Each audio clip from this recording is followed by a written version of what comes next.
as Ukrainian army's counteroffensive against Russian forces in the east of country continues. Another war against corruption is underway on Kyiv's home front.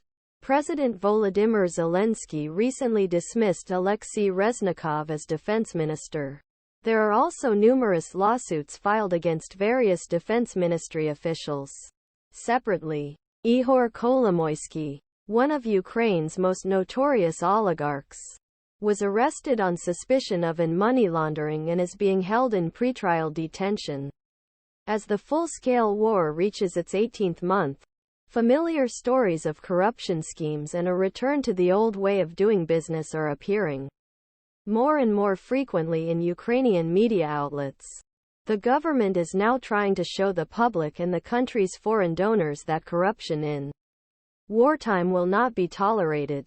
Now more than ever, Ukrainians understand that corruption can kill, said Daria Kaleniuk, Director General of the Kyiv-based NGO Anti-Corruption Action Center. Zelenskiy's skill is to read the public mood, and it is clear that he was forced to act.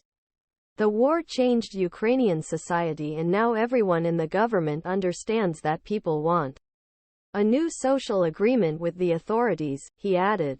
Over the past year and a half, millions of Ukrainians have crowdfunded to provide financial and logistical support to soldiers on the front lines. At the same time, there was a large inflow of money and materials from abroad, which naturally provided opportunities for less conscientious officials to profit.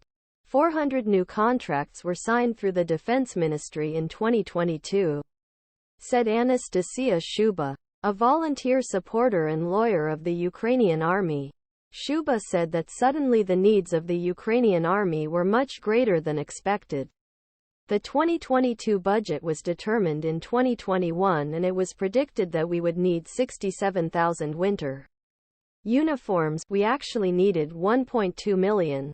However, Shuba said Reznikov had moved to increase transparency, including establishing an oversight body, and doubted whether it was wise to replace the minister during the counterattack.